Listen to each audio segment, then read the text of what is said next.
Bapak Ibu Saudara yang saya kasihi, hari ini kita eh, mendengar firman Tuhan. Bagaimana kita tahu firman Tuhan itu sudah ada dalam kehidupan kita?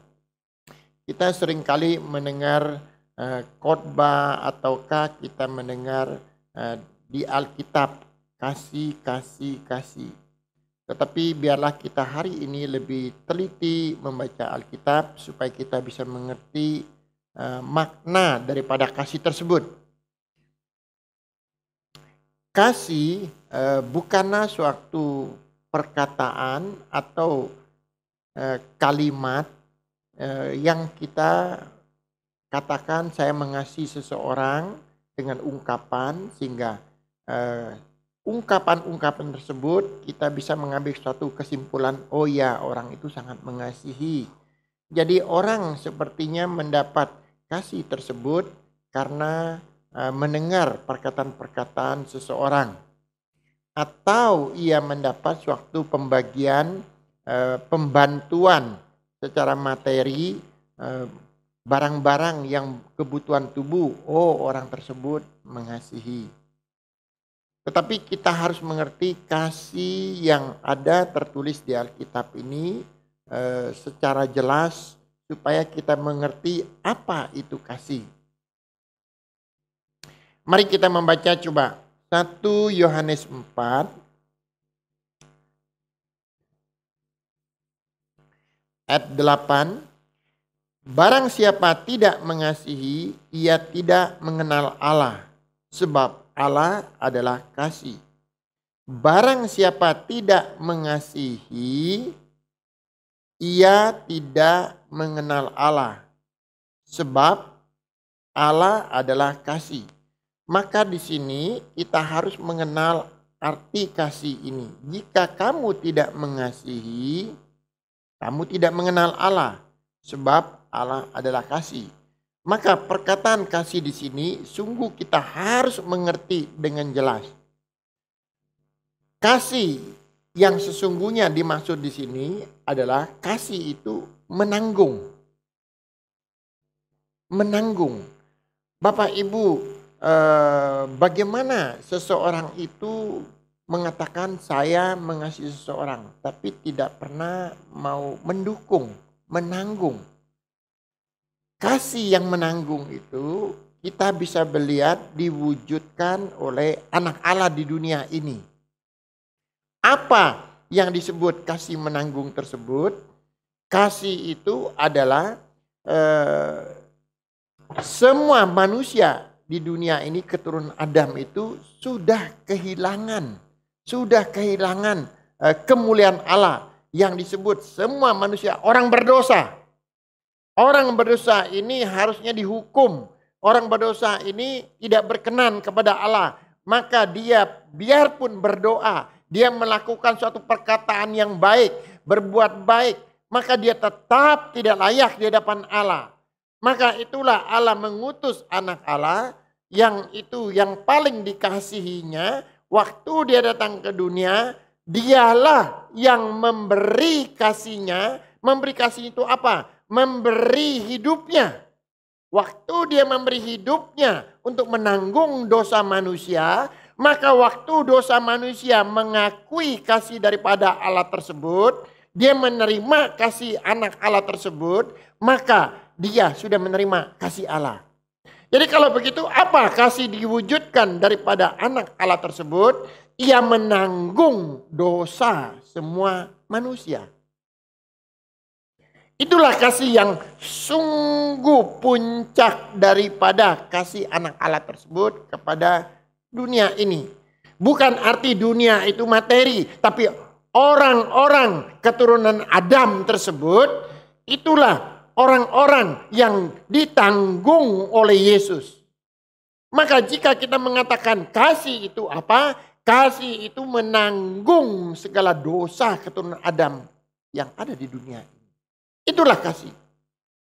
Nah, orang yang menerima dan mengakui daripada kasih anak Allah tersebut, ia menanggung segala dosa kita. Kita mengakui dengan iman kita, apa yang kita dapat? kita mendapat hidupnya. Kita mendapat hidupnya anak tersebut, anak Allah tersebut. Maka kasih itu apa? Kalau kita mau lebih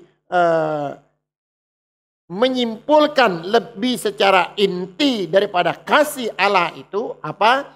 Kasih Allah Bapa mengutus anaknya ke dunia ini. Anak Allah yang di dunia ini menanggung segala dosa manusia dan memberi hidupnya. Itulah inti daripada kasih tersebut. Kasih itu apa? Menanggung. Kasih itu yang kedua apa? Memberi hidupnya kepada semua manusia keturunan Adam yang berdosa tersebut. Bapak Ibu Saudara yang saya kasih, mari kita coba melihat lebih meneliti Alkitab.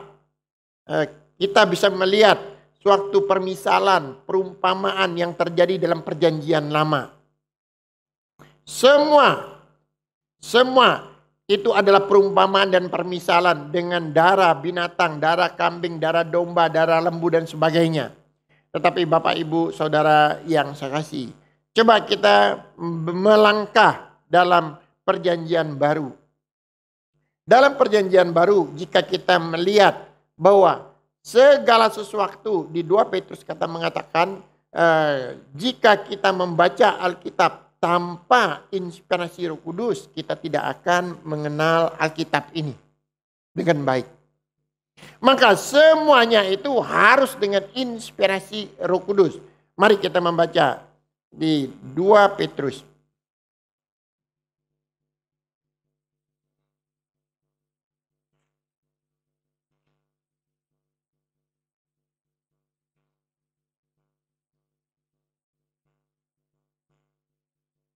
Ya, 2 Petrus 1 ayat 20. Yang terutama harus kamu ketahui ialah bahwa nubuatan-nubuatan dalam kitab suci tidak boleh ditaksirkan menurut kehendak sendiri. Sebab tidak pernah nubuatan dihasilkan oleh kehendak manusia, tetapi oleh dorongan Roh Kudus.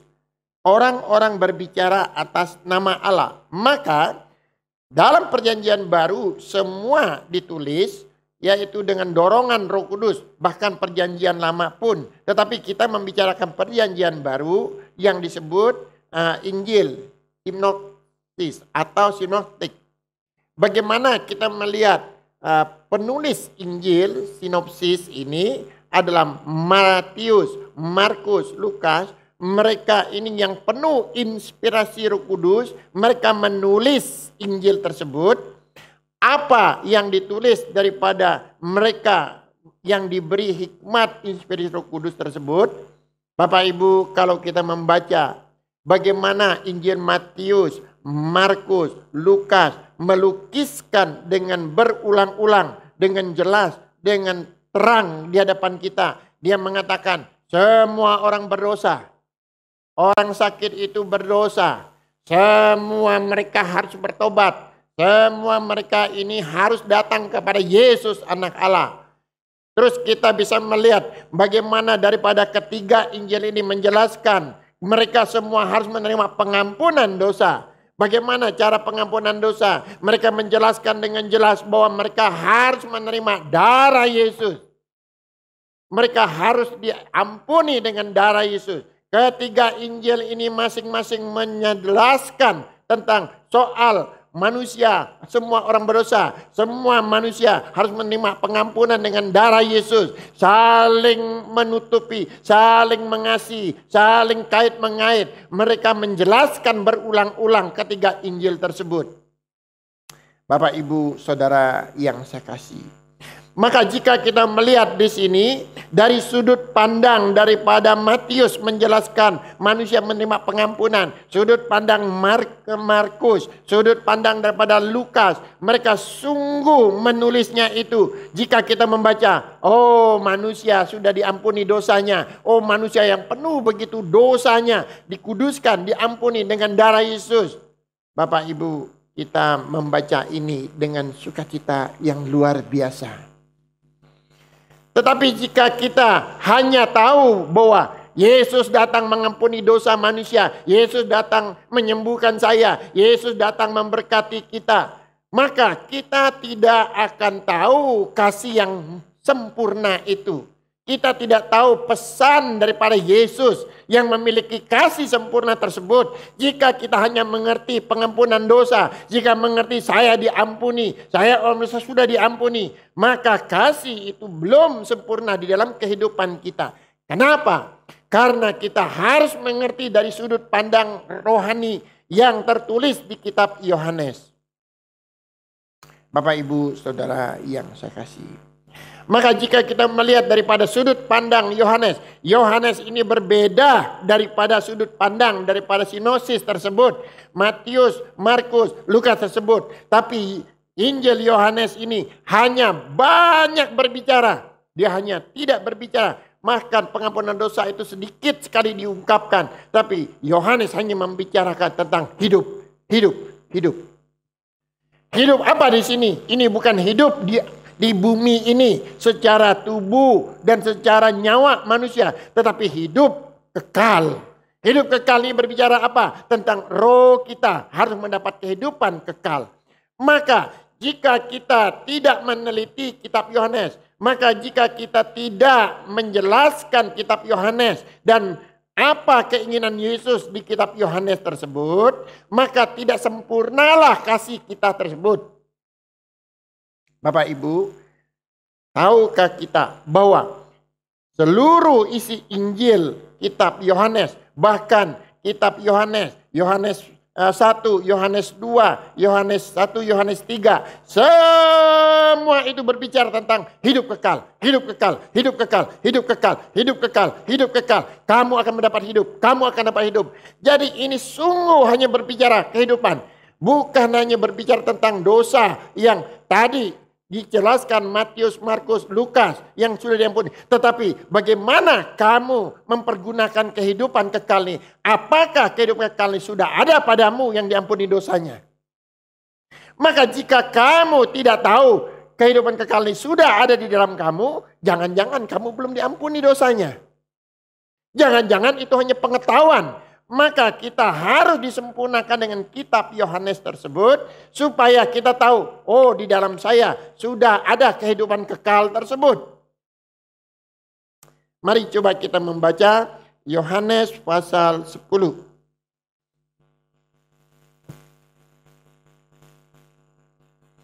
Yohanes pasal 10. Ayat 10. Pencuri datang hanya untuk mencuri dan membunuh, membinasakan. Aku datang supaya mereka mempunyai hidup, dan mempunyainya dalam kelimpahan. Kita melihat di sini dia mengatakan bahwa pencuri datang hanya untuk membunuh. Siapa? Iblis. Iblis datang hanya membunuh keturunan Adam itu. Kalau gitu, Yesus, Adam akhir datang apa? Dia datang untuk memberi hidup. Hidup apa? Bukankah mereka masih hidup di bumi ini? Ini bukan berbicara tentang kehidupan di bumi, tapi ini berbicara tentang hidup kekalnya dia. Maka itu jika kita mengerti kitab Matius, Markus, Lukas, dan kita meneliti itu, kamu sudah mengerti kamu orang berdosa, kamu sudah dikuduskan dengan darah Yesus, sudah diampun dan sudah dibeli dengan darah Yesus, maka sekarang kamu proses, kamu menyelidiki di dalam kamu sudah ada hidup kekal belum? Di mana kita tahu hidup kekal itu sudah ada? Maka kamu harus tahu konsep daripada Rasul Yohanes tersebut. Bapak, Ibu, Saudara yang saya kasih. Maka kitab Yohanes ini berbicara tentang apa? Semuanya. Jika kamu ingin mendapat hidup kekal, datang kepadaku. Jika kamu ingin kamu menyelidiki Alkitab, Kejadian, Wahyu, semua itu bagus. Tetapi untuk menyelidiki, kamu ingin mendapat hidup kekal, datang kepadaku. Datang kepada Yesus. Yesuslah yang satu-satunya memberi hidup kekal. Yesuslah yang menanggung semua dosa itu dalam dirinya dan dia memberi hidupnya dia. Itulah kasih. Maka kasih itu coba sudah ada belum di dalam kamu? Maka kesempurnaan daripada kitab Sinopsis itu jika engkau mengenal kitab Yohanes ini dengan baik dan teliti. Karena di kitab Yohanes inilah membuktikan bahwa kasih itu ada kepadamu. Ada beberapa perintah dalam kitab Yohanes ini. Coba kita menyelidiki.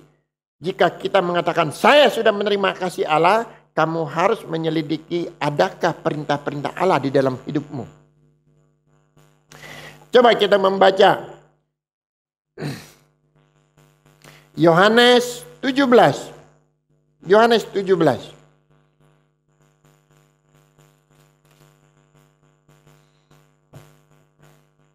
Ayat 1 sampai 3 dia mengatakan, demikianlah kata Yesus. Lalu ia menengadah ke langit dan berkata, Bapa, telah tiba saatnya permuliakanlah anakmu, supaya anakmu memuliakan engkau. Sama seperti engkau telah memberikan kepadanya kuasa atas segala yang hidup. Demikian pula ia akan memberikan hidup yang kekal kepada semua yang telah engkau berikan kepadanya. Jadi dia akan memberikan hidup yang kekal kepada semua yang telah engkau berikan kepadanya.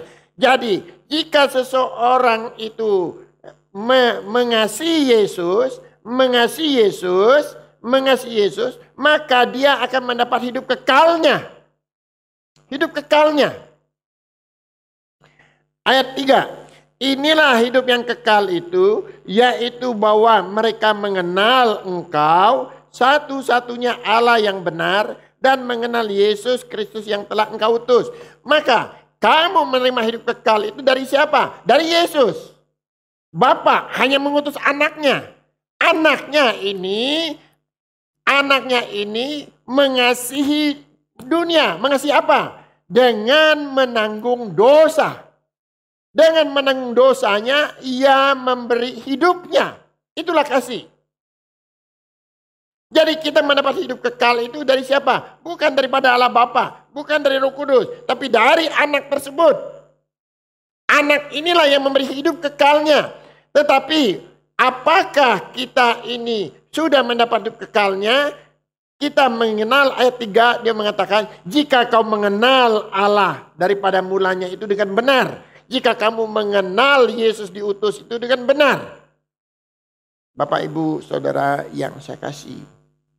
Hari-hari sekarang banyak kali kita mendengar bahwa banyak mendengar firman Tuhan yang disampaikan melalui gereja, melalui mimbar. Hanya bercerita tentang perjanjian lama, tentang berkat, materi berkat. Doa Yabes memberkati isi dunia ini. Berkat Yabes sampai ke melimpah-limpah. Berkatnya Abraham melimpah-limpah. Berkatnya Yakub melimpah-limpah. Berkatnya Ishak melimpah-limpah. Ini berbicara perumpamaan. Tetapi apakah ia memiliki kasih tersebut? Hidup Allah tersebut? Jangan sampai kita terseret justru hanya untuk materi. Kita tidak mengerti intisari daripada keinginan daripada Yesus memberi hidupnya, menanggung dosamu, memberi hidupnya. Bapak, Ibu, Saudara yang kasih. Jadi dengan kita membaca Alkitab tetapi tidak mengerti keinginan Alkitab, tidak mengerti inspirasi Roh Kudus yang diberikan kepada seorang pembicara, sehingga engkau tidak mengerti kasih itu apa. Tapi bagi orang mengatakan, kan semuanya ada di Alkitab. Ya, memang ditawari ada tentang berkat jasmani, tentang di raja-raja ada berkat, dan segala sesuatu kitab itu berbicara tentang berkat. Tetapi kita tidak berbicara tentang berkat. Maka Yesus mengatakan kepada orang Farisi, kepada ahli Taurat, yang kamu selidiki Alkitab apa? Kalau kamu mengerti intisari daripada Alkitab, hanya menceritakan saya, kenapa kamu tidak datang kepada saya untuk mendapat hidup itu? Mari kita membaca Yohanes pasal 5. Yohanes pasal 5.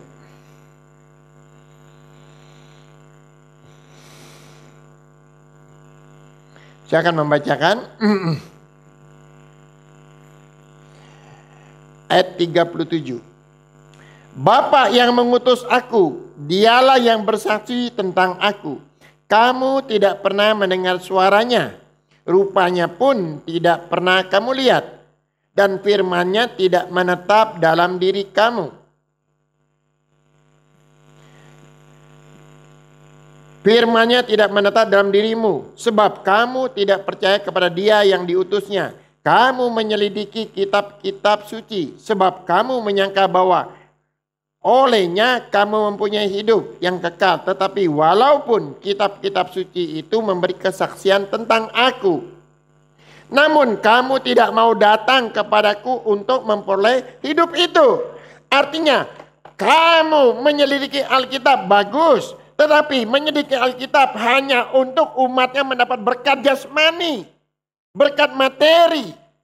Tidak menyelidiki Alkitab dengan penuh bahwa Yesus memberi kasihnya itu menanggung dosa kita, memberi hidupnya. Maka datanglah kepada Yesus supaya kita mendapat kehidupan Yesus. Bapak, Ibu, Saudara yang saya kasih. Seringkali kita selalu mengabaikan kehidupan yang disebut kasih itu. Kasih sekarang lebih cenderung humanisme. Bapak, Ibu, Saudara yang saya kasih, kasih yang saling tolong menolong itu bagus, ya bagus. Tetapi kita harus tahu makna rohani kasih yang tertulis di Alkitab itu apa. Itu yang penting. Kasih itu menanggung. Yesus datang itu untuk menanggung. Menanggung apa? Semua dosa manusia di dunia ini. Bukankah itu mengerikan mati di kayu salib? Setelah dia menanggung, maka dia artinya semua manusia yang sudah kehilangan hidup kekal Allah, dia berikan hidupnya. Maka dia sendiri berdoa kepada Allah Bapa untuk dibangkitkan. Maka kemana hidup kekalnya? Kepada kita. Dia berikan itu. Bapak, Ibu, Saudara yang saya kasih. Maka kita melihat di sini, mari kita membaca Yohanes pasal 3. Yohanes pasal 3.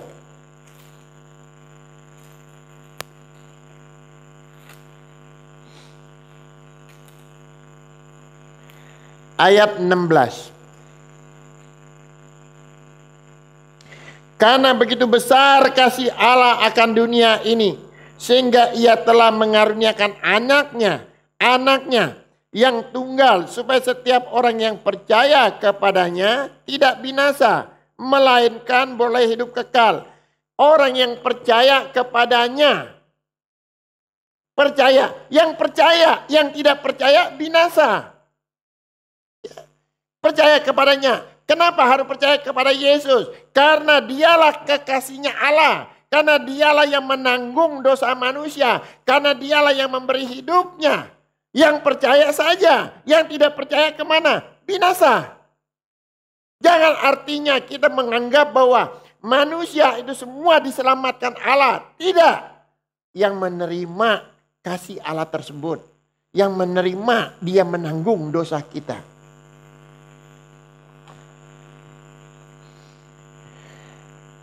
Bahkan dia mengatakan ayat 17.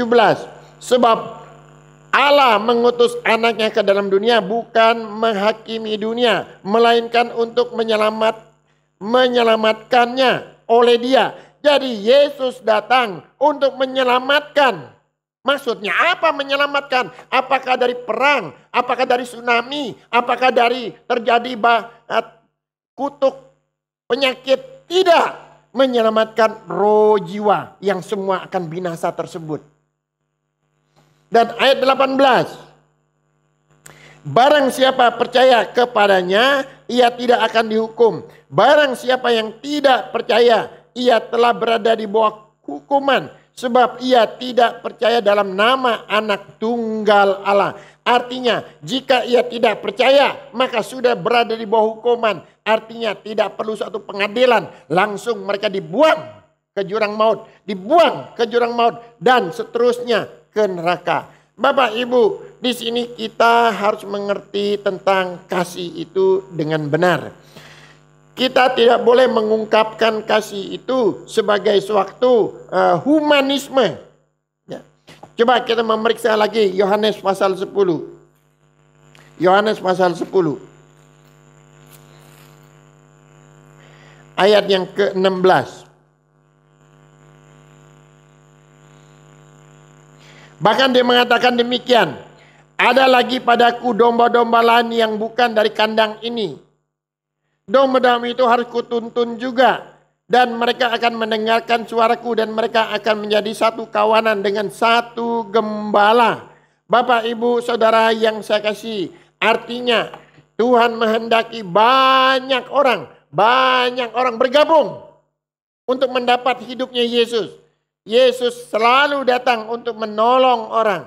Dan kita yang menerima hidup itu bagaimana? Bapak, Ibu, Saudara yang saya kasih. Kita jika membaca Yohanes yang membicarakan tentang hidup kekal, tetapi Rasul Paulus berbeda. Rasul Paulus berbicara tentang hal pengampunan dosa dan buah-buah roh. Buah-buah roh. Bapak, Ibu, kita harus bisa mengerti tentang surat-surat yang ditulis Rasul Paulus. Dia berbicara tentang pengampunan dosa. Ya, jika ada pengampunan dosa, kamu ada buah roh. Buah roh itu apa? Buah roh itu artinya diwujudkan. Seperti kita menanam pohon. Pohon itu akan tumbuh besar. Dari pohon itu akan tumbuh dahan-dahan yang rimbun. Terus mulai tumbuh bunga-bunga. Dari bunga-bunga putik. Dari putik buah. Artinya jika seseorang itu menerima kasih Allah, menerima pengampunan dosa, jika dia menerima pengampunan dosa, menerima hidup kekal, maka dia akan membawa dalam kehidupannya ada perilaku untuk menolong orang mendapat hidup kekal tersebut. Itu buah. Itu buah. Bapak, Ibu, Saudara yang saya kasih. Kita harus melihat daripada konsep Alkitab itu, di mana konsep Alkitab itu selalu berbicara tentang hidup kekal. Sekarang coba kita menyelidiki ciri-ciri seseorang yang sudah mendapat hidup kekal itu apa. Ini penting. Kalau kita bertanya, kamu orang Kristen? Ya. Tapi ciri-ciri orang mengatakan orang Kristen itu sudah ada kehidupan kekal Yesus atau tidak, kita tidak bisa melihat daripada KTP-nya. Tidak bisa daripada perkataannya. Tidak bisa. Ya. Yang tahu hanya Allah. Tetapi Alkitab mengatakan kita bisa melihat sikapnya, caranya. Bagaimana dia mewujudkan kasih Allah itu sudah ada pada dia atau belum. Mari kita melihat. 1 Yohanes 4. 1 Yohanes 4.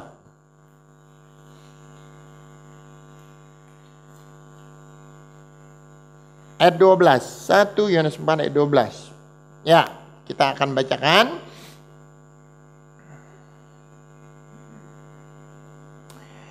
Tidak ada seorang pun pernah melihat Allah jika kita saling mengasihi. Allah tetap di dalam kita dan kasih-Nya sempurna di dalam kita. Dengar baik-baik ayat ini. Tidak ada seorang pun pernah melihat Allah. Jika kita saling mengasihi, Allah tetap di dalam kita. Dan kasih-Nya sempurna di dalam kita. Artinya, jika seseorang telah menerima kasih Allah dan dia telah ditanggung olehnya, pada sikap dia, kalau di gereja, apakah dia memperhatikan seseorang itu? Kamu gimana? Baik-baik? Gimana? Kamu tetap ke gereja baca Alkitab? Oh iya. Kamu tetap menjaga kehidupan iman, berdoa, ibadah? Oh iya, iya. Demikian orang tersebut sudah ada kasih Allah. Sudah ada kasih Allah. Jadi di gereja dia bukan memandang orang itu penuh curiga. Siapa dia? Siapa dia? Siapa dia? Saya lebih hebat. Siapa lebih hebat? Nah, ini adalah ciri-ciri orang yang belum menerima kasih Allah itu dari dalamnya. Maka dia selalu melihat orang itu curiga. Bahkan, oh itu tidak benar. Oh itu salah. Itu tidak benar. Apakah ada kasih? Kalau kasih Allah dia mengatakan, Ciri-ciri orang memiliki kasih Allah, dia memperhatikan orang dan mengasihi orang. Itu adalah ciri-cirinya. Dan kasih Allah itu bukan berarti dia datang ke gereja, nyari, berhura-hura, dia nyanyi, bergembira. Tapi dia tidak pernah memperhatikan orang sekitarnya. Ada keluarganya, ada istrinya, ada anaknya, familinya. Kau ditanya, kamu bagaimana ke gereja? Ya baik-baik aja. Bagaimana gereja kamu? Baik-baik aja. Tidak pernah menceritakan tentang Yesus anak Allah. Yesus yang memiliki kasih menanggung dosa orang. Sekalipun dia beda agama, beda apa. Tidak pernah sedikit pun dia memperhatikan keluarga saudaranya. Nah, jika demikian, tapi dia ke gereja terus. Kalau begitu, belum ada kasih Allah itu di dalam dia. Dia belum pernah memperhatikan seseorang. Maka dari itu kita bisa tahu, adakah kasih Allah di dalam seseorang itu. Jika mulutnya ini tidak bisa terbendung mengungkapkan bahwa iya sudah ada kasih Allah. Dia harus menceritakan Yesus. Harus menceritakan Yesus telah menanggung dosa manusia. Jika demikian, yang meluap-meluap dari dalamnya, roh jiwanya itu. Bahwa orang itu sudah ada kasih Allah. Tapi kalau dari dalam roh jiwanya penuh kebencian, penuh dengan sindir, penuh dengan curiga. Jangan-jangan kasih Allah itu belum ada pada dia. Dan belum sempurna.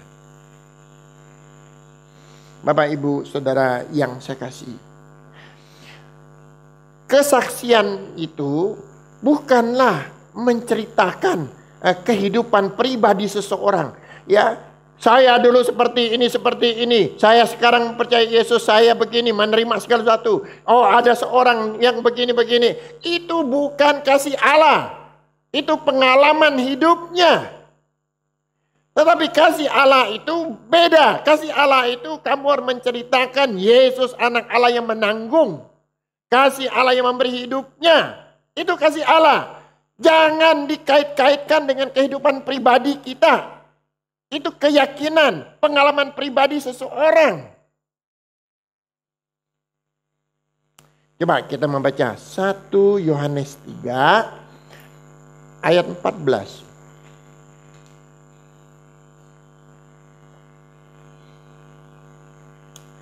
Kita tahu bahwa kita sudah berpindah dari alam maut ke dalam hidup, yaitu karena kita mengasihi saudara kita. Barang siapa tidak mengasihi, ia tetap di dalam maut. Kita bisa melihat di sini. Jika roh kamu sudah pindah dari maut, dari kutuk, dari dosa ke dalam kasihnya Allah, maka kamu harus menceritakan itu kepada orang. Maka baru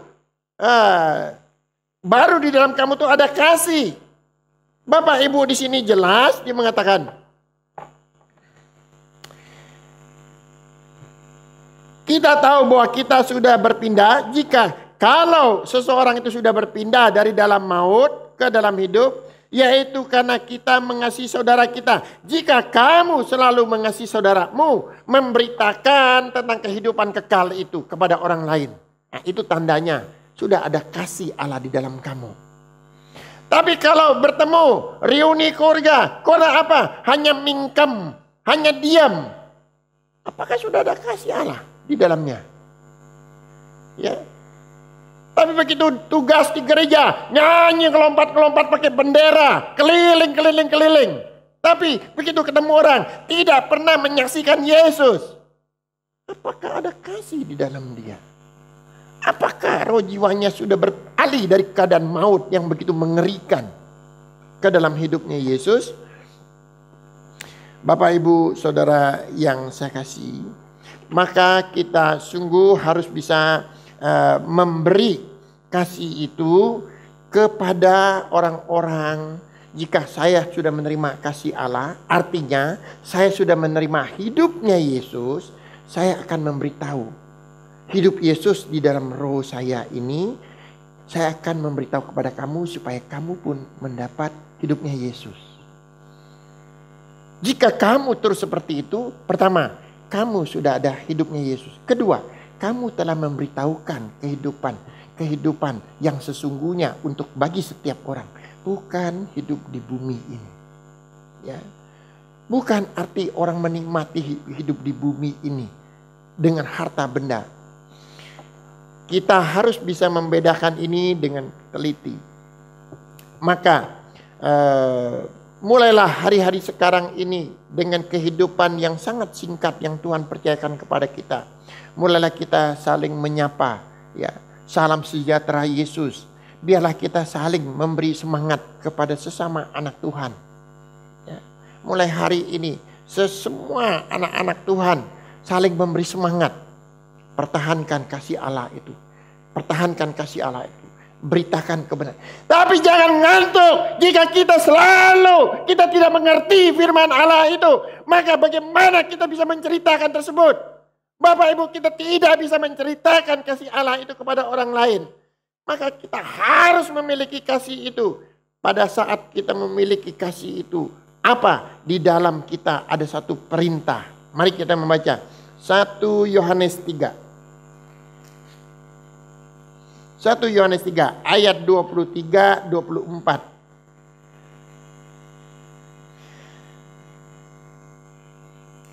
Dan inilah perintahnya itu, supaya kita percaya akan nama Yesus Kristus, anaknya, supaya kita saling mengasihi sesuai dengan perintah yang diberikan Kristus kepada kita. Perintah yang pertama. Perintah pertama itu apa? Yaitu harus tetap di dalam nama Yesus Kristus. Tetap di dalam nama Yesus Kristus. Bapak Ibu Saudara yang saya kasihi, Bapak Ibu, kita harus tahu bahwa nama Yesus itu sudah ada di dalam hidup kita, di dalam rohmu.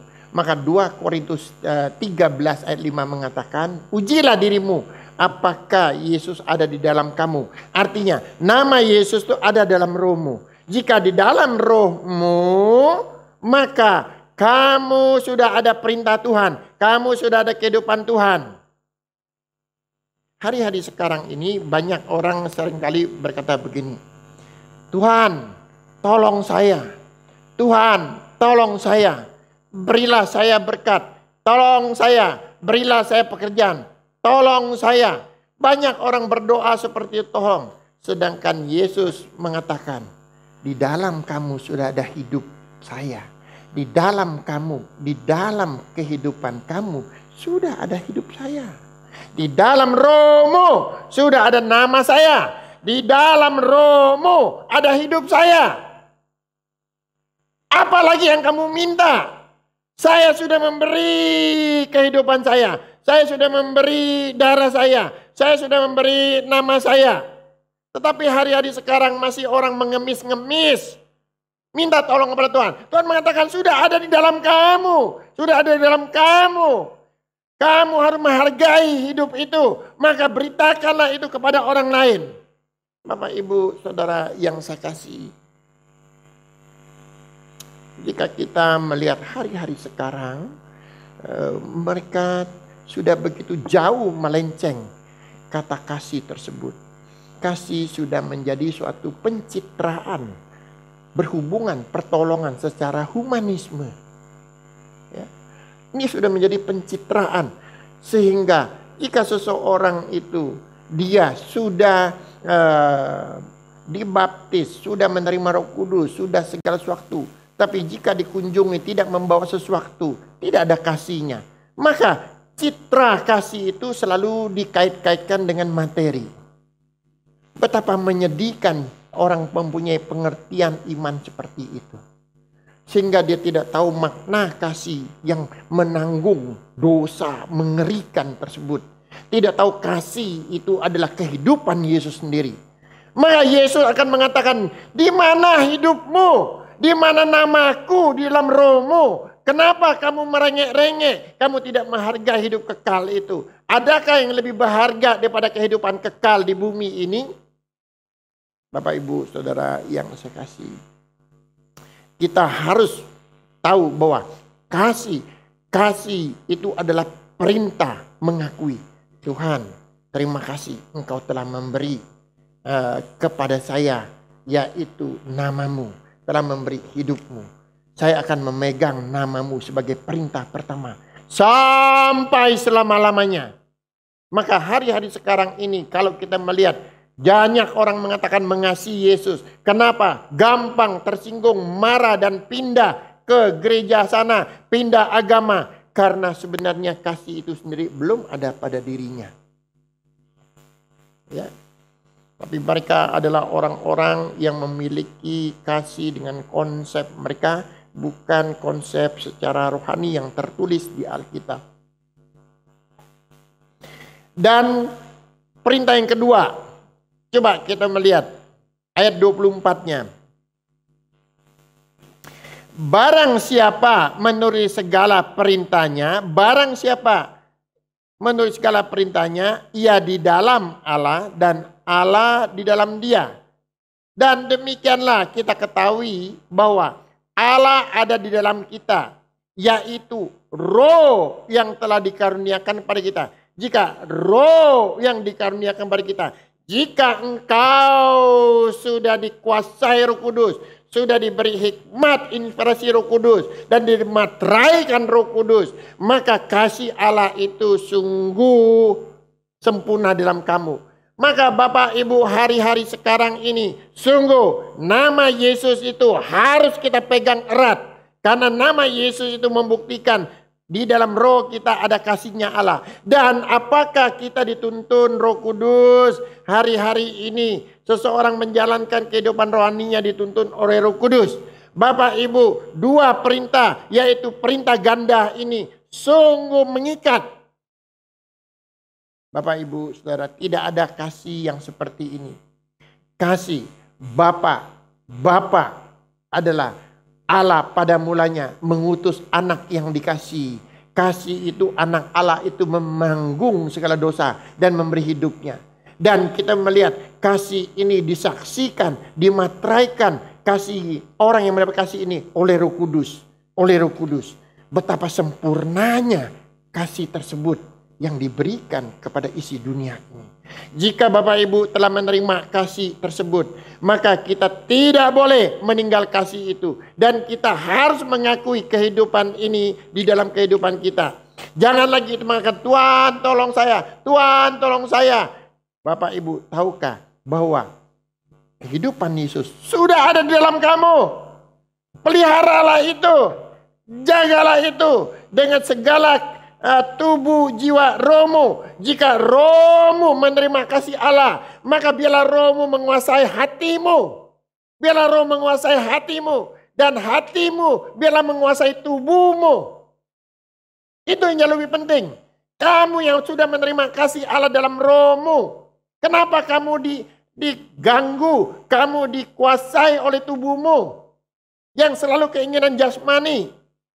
Peliharalah roh itu, jagalah roh itu dengan perintah Allah. Yang pertama, nama Yesus. Kedua, dikuasai Roh Kudus. Bapak Ibu, jika rohmu penuh dengan kasih Allah, penuh dengan damai Allah, kuasailah hatimu, pikiranmu. Dan jika hati dan jiwamu dikuasai lagi, kuasailah tubuhmu. Apakah di gereja-gereja sekarang menguasai tubuhnya yang liar tersebut? Bapak Ibu Saudara yang saya kasihi, maka di Yakobus itu mengatakan hati-hati dengan lidah. Lidah, ya. Lidah harus dikuasai oleh Roh Kudus. Ya. Kasih itu adalah untuk hidup kekal kita. Sungguh itu untuk hidup kekal kita. Mari kita menyelidiki firman yang terakhir. Ya, 1 Yohanes 3 tadi. Ayat 21-22. Saudara-saudaraku yang kekasih, jika hati kita tidak menuduh kita, maka kita mempunyai keberanian percaya untuk mendekati Allah. Artinya, jika hati itu tidak menuduh kita, maka kita keberanian mendekat kepada Allah. Bapak, Ibu, Saudara, kadang-kadang hati inilah yang menuduh kita. Ngapain saya ke gereja? Nggak sembuh-sembuh. Ngapain saya ke gereja? Makan aja susah. Ngapain saya ke gereja? Sekarang ini hidup saya nggak berubah. Hati-hati, ini hati yang sudah menuduh kita. Ya. Betapa banyak orang Kristen sekarang dituduh oleh hatinya sendiri. Dia mengabaikan kasih itu ada di dalam rohnya. Dia mengabaikan bahwa di dalam rohnya ada hidup Yesus, ada nama Yesus. Tetapi hatinya menuduhnya. Betapa banyak hari-hari sekarang orang ke gereja. Gue sebel dengan orang itu, saya nggak mau ke gereja. Inilah hati yang menuduh kehidupan tersebut. Hati yang menguasai daripada rohnya. Ya. Bergereja tetapi hatinya lebih puncak daripada keinginannya. Dan tidak sadar Yesus mengatakan, hidupku ada di dalam kamu, kenapa kamu tidak menghargainya? Saudaraku yang kekasih, jikalau hati kita tidak menuduh kita, maka kita mempunyai keberanian percaya untuk mendekat Allah. Tidak menuduh. Kalau dia menuduh itu apa? Yang selalu menuduh kita. Ya. Bapak Ibu, maka kuasailah rohmu. Rohmu akan menguasai hatimu. Supaya hatimu tidak menuduh engkau. Engkau jangan kecewa terhadap Yesus. Jangan kecewa akan kasih karunia Yesus yang berikan kepada kita. Ayat 22. Dan apa yang kita minta, kita memperolehnya daripadanya. Karena kita menuruti segala perintahnya, berbuat apa yang berkenan kepadanya. Artinya, biarlah segala sesuatu yang kita minta itu sesuai yang berkenan kepadanya. Artinya, yang Allah suka, yang Allah berkenan. Apa yang Allah berkenan kepada kita? Supaya kehidupan roh kita mendapat hidup kekalnya Yesus. Supaya kita menjadi saksi Yesus. Itu yang Allah berkenan. Tetapi jangan hati kita, jangan tubuh kita yang menuntun kita. Maka kita sesungguhnya belum ada kasih Allah tersebut di dalam roh kita.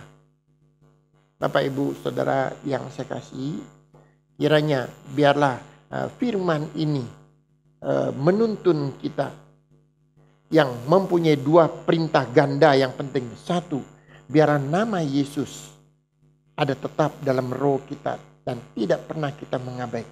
Seumur hidup biarlah kita dituntun oleh Roh Kudus. Maka kita akan berani mengatakan, saya orangnya Roh Kudus. Hari ini sampai selama-lamanya. Jika demikian, bersaksilah kepada saudaramu. Itulah bukti bahwa kasih Allah sudah ada di dalam kamu. Amin.